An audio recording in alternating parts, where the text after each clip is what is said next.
Good morning, my fellow yogic travelers.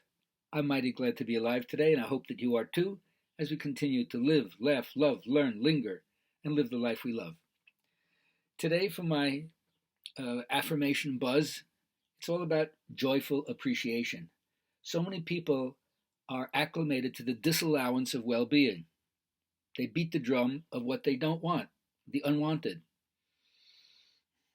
And if you didn't know that before, now you do.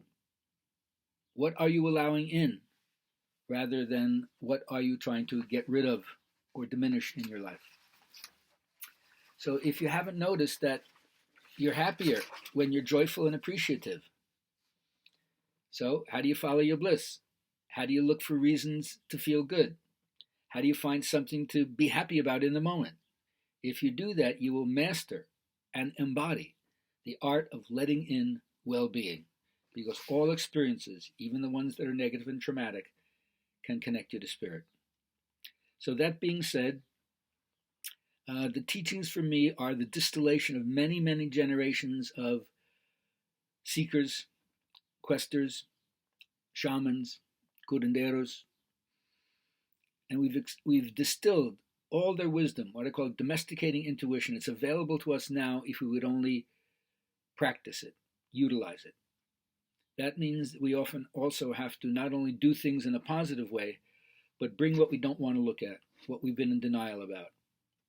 Most people ordinarily overlook this, and they lose the power that would come from opening that back up and reinvesting some attention into what can I do about this.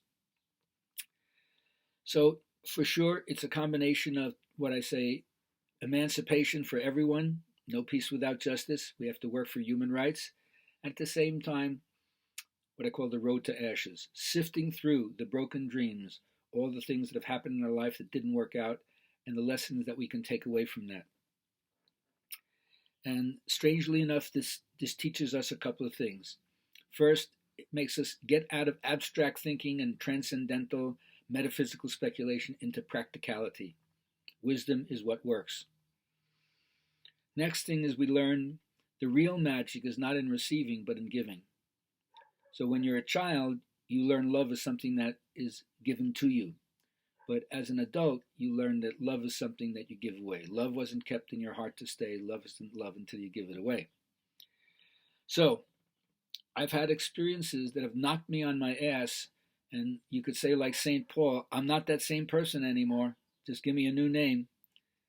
And so as a result of the urgency of having an opening to a wider field of vision for me, I have to ask myself, what am I going to do with the rest of my life?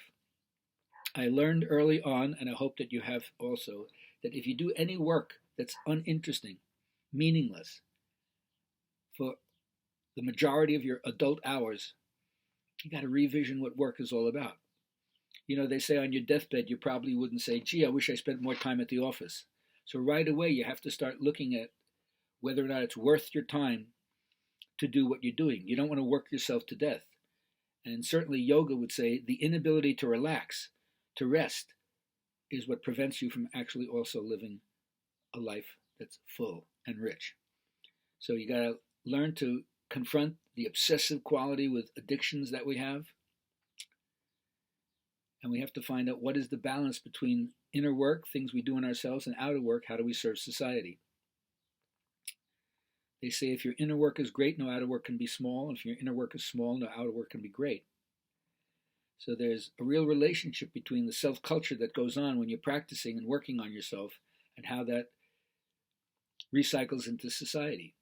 Each one of us has the opportunity to provide a useful service, to perfect our gifts, to cooperate with other people, and most important, to lose our egocentricity.